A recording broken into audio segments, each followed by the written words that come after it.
বন্ধুরা, আজকের গল্পের আসরে তোমাদের জন্য থাকছে গোপাল ভাঁড়ের কয়েকটি মজাদার ছোট গল্প। ১. বিদ্যের জাহাজ। রাস্তায় গোপালের সঙ্গে দেখা তার একজন পরিচিত লোকের। তার সঙ্গে ছিল একজন লোক।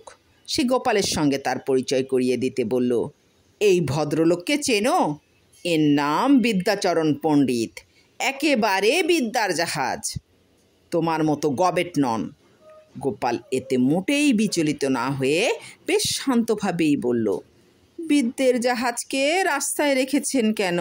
জলে ভাসিয়ে দিলেই তো ভালো হয়। গল্প নাম্বার ২, গুল। অনেক রকম স্বভাবের লোক আছে দেশে বিদেশে। একজন লোকের স্বভাব ছিল খালি গুল দেওয়া।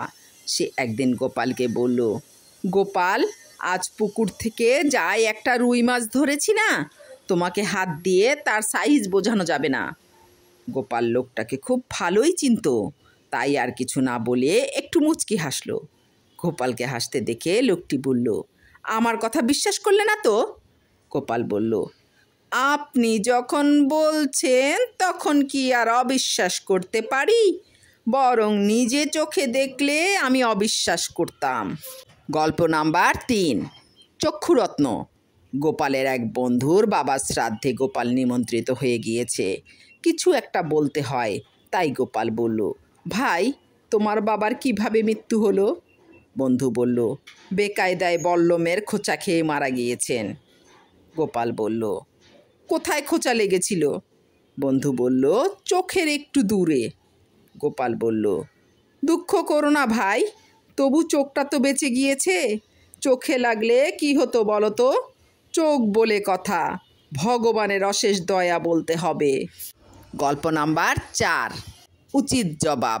গোপাল একদিন তাড়াতাড়ি ঘরে ঢুকতে গিয়ে চৌখাটে হোঁচট খেয়ে পড়ে গিয়েছিল। তার বউ পাশেই ছিল। সে বলে উঠল, বলি, অন্ধ হয়েছ নাকি? দিনের বেলাতেও একটু দেখে শুনে চলতে পারো না? গোপাল বলল, সে কি তুমি আজ জানলে? অন্ধ না হলে কি তোমার মতো বউ ঘরে আনতাম? গোপালের বউয়ের মুখে আর কথাটিও সরল না। গল্প নাম্বার ৫, মালাচন্দন আর পয়জার। একবার রাজবাড়িতে বিবাহ উপলক্ষে প্রচুর লোক সমাগম হয়েছে। নিমন্ত্রিতরা প্রায় সকলেই সমাজের উচ্চ শ্রেণীর লোক। মহারাজ জিজ্ঞাসা করলেন, মালাচন্দন কোন দিক থেকে আরম্ভ হবে? আগেকার দিনে এরকম একটা নিয়ম ছিল, এখনও কোথাও কোথাও আছে।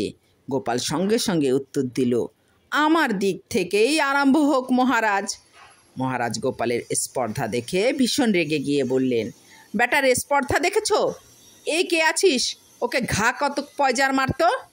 গোপাল সঙ্গে সঙ্গে উত্তর দিল, মহারাজ, ওইটা ওই দিক থেকেই আরম্ভ হোক।